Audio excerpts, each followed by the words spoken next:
देशाचं वातावरण फिरलंय. जंतर मंतरवर अजून गर्दी वाढली. मोदीचा राजीनामा घेऊनच घरी जाणार. मोदींनी 12 वर्षात जे अनभक्त कमावले ते अनभक्त 12 दिवसात गमावले. काल पोलिसांनी राहुल गांधींना सांगितलं, हे मोदी सरकार पाडून टाका. आम्ही या सरकारला कंटाळलोय. या मोदींनी आम्हाला हत्यारासारखं वापरलं मुलांवर लाठ्या मारायला. बस झालं आता. तिकडे सुप्रीम कोर्टाचे सरन्यायाधीश म्हणाले, पोलीस अत्याचाराचे व्हिडिओ पाहण्यात इंटरेस्ट नाही. आमचा वेळ वाया घालू नका.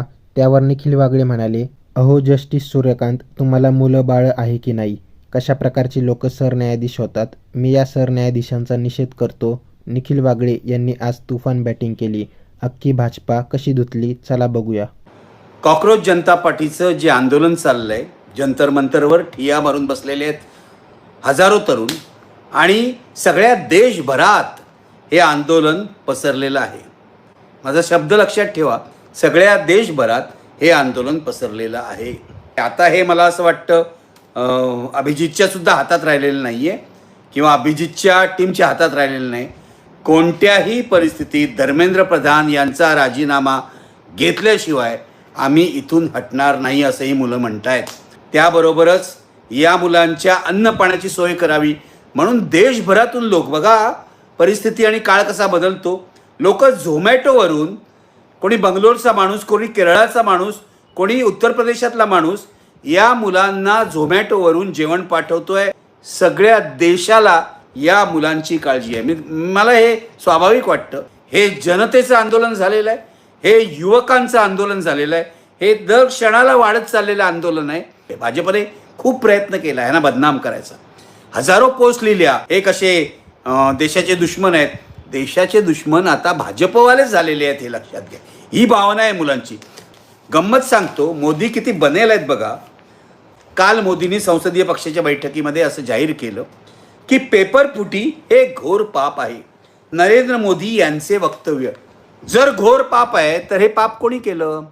हे आकाशातल्या देवानी केलं, विरोधी पक्षांनी केलं, की अभिजित दिपकेनी केलं? हे पाप तर मोदी सरकारचं आहे. उगाच मोदी बडबडत बसतात संसदीय बैठकीमध्ये. नरेंद्र मोदीजी, तुम्ही दगड बनलेला हा दगड. नरेंद्र मोदींनी 12 वर्षातली आपली जी काय थोडीफार कमाई असेल त्यावर सुद्धा पाणी फिरवलेलं आहे.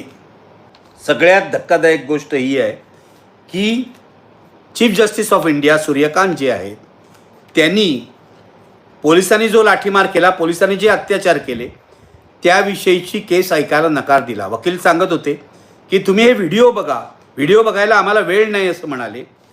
हा सरन्यायाधीशांचा निगरगट्टपणा आहे. पंतप्रधानही निगरगट्ट आहेत आणि आमचे सरन्यायाधीशही निगरगट्ट आहेत. सत्तेला शरण गेले आहेत असं माझं म्हणणं आहे. आम्हाला वेळ नाही, शब्द तरी नीट वापरा. व्हिडिओ बघायला वेळ नाही.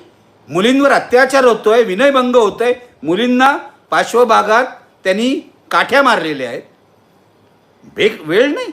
सूर्यकांत यांना कोणी मुलंबाळं आहेत की नाही हे संशोधनाचा विषय आहे. कशा प्रकारचे चीफ जस्टिस होतात. मी ह्या मुख्य न्यायाधीशांचा तीव्र निषेध करतो ज्यांनी माणुसकी हरवलेली आहे. असो, माझे काय शब्द त्यांच्यापर्यंत पोचणार नाही. त्यांनी कानाला बूच लावलेलं आहे असं मी म्हणेन.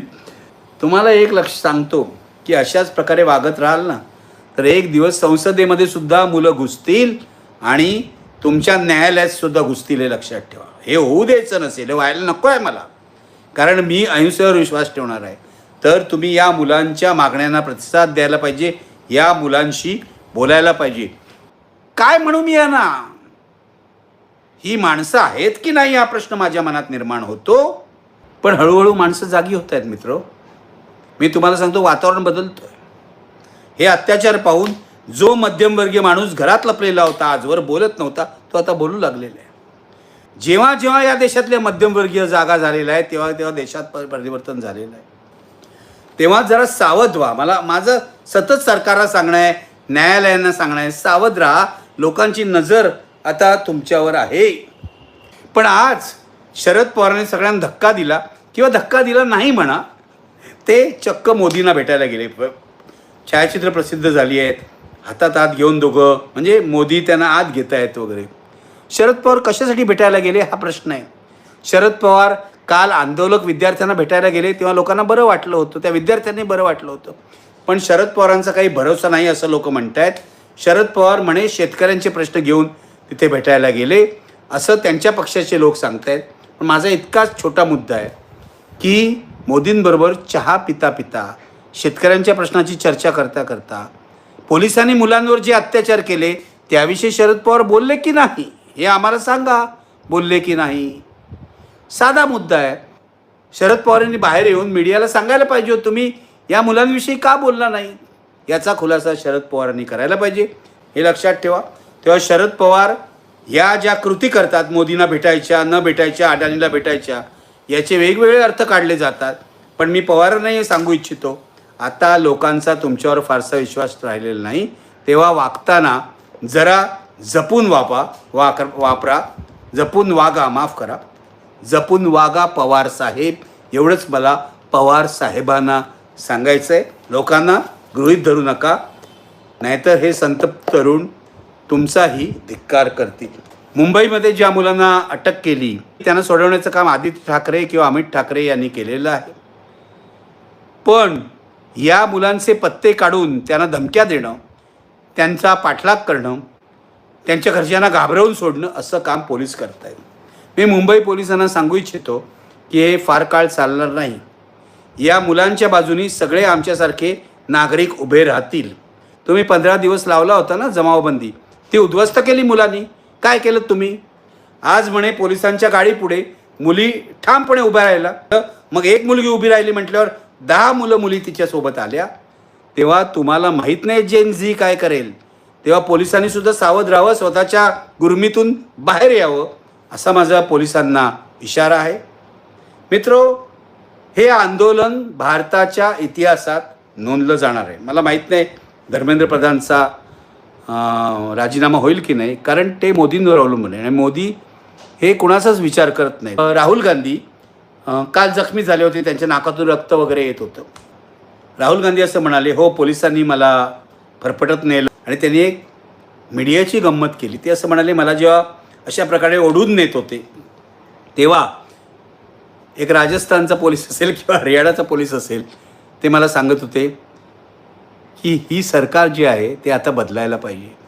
हे सरकार आम्हाला असं हे झालं असं पोलीसही म्हणत होते.